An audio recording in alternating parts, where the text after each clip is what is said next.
The Cash for Clunkers program was basically instituted by the government, as we all know. They started off with $2 billion in the program, and then it got extended to add another $1 billion, that is. Essentially, what happened was they said, if you had a clunker, which means any car which was giving you less than 18 miles a gallon, you could go in and trade that car in for a higher mileage car. And you'd get an incentive for anywhere from $3,500 to $4,500 based on the difference that you got in the mileage from the old car that you had and the new car that you got. So some of those workers did get back their jobs because the sales were higher and they expected the production to go up. So yes, it did save the jobs temporarily. Long term, we don't know what's going to happen because as we are expecting, the sales are going to go down again in September, and it has. So depending on how the market behaves going forward, it's going to really behave. It's going to really depend on that because it's a cyclical market in a way, and it hasn't done well for the last couple of years. This was a one-time boost. Obviously, it doesn't mean it's going to persist over the long term.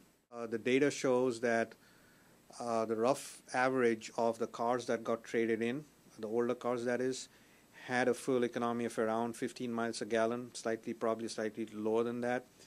The average economy of the cars that got bought out as part of this program by the customers had a fuel economy average of around 24 miles a gallon. So if you look at it roughly, it's about a 9 mile per gallon advantage because of the program.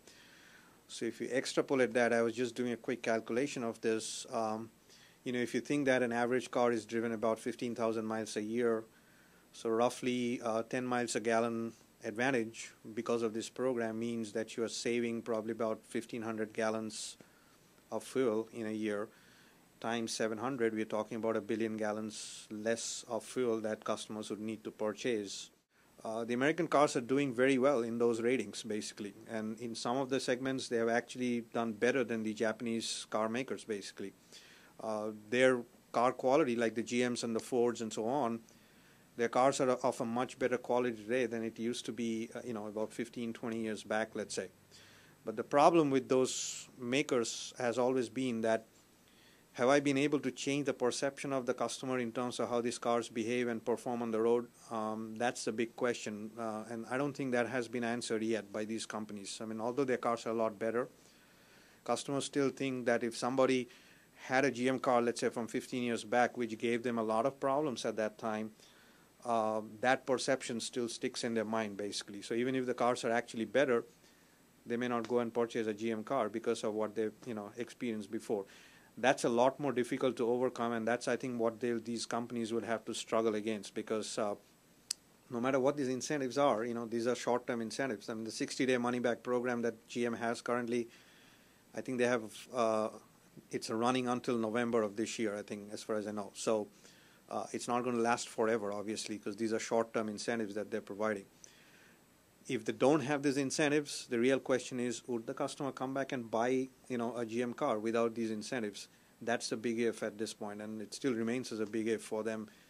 If you look at their overall success since the government bailed them out, and whether they would be able to, get over this bankruptcy situation, come out of it, and they've already come out of it technically, but then how are they going to do long term? That's the bigger question, because they do have to get the customers back to buy their cars because of the product, not because of an incentive, that is. Again, what the perception of the customer is, and to a large extent, I think the perception of the customers have not changed that much. And they have to get to that core level of customers who need to come back to buying an American car, manufactured by GM and Ford and so on. There's also a misnomer here, sort of, which is some of the Toyotas and Hondas and Nissans, a lot of them that get sold in the U.S. market are actually manufactured here. It's not that they're being manufactured offshore. So they're creating jobs here. I mean, of course, the parent company is still a foreign company, yes, but they are contributing to the job scenario in this country. So just to say that, yes, the Toyotas and the Nissans and the Hondas did better comparatively with, to the GMs and Fords in the Clunkers program is kind of a blanket statement to make, because you still have to see, where the cars are getting sourced from, and which jobs are getting affected positively or negatively, because you got to look at that detailed situation that is.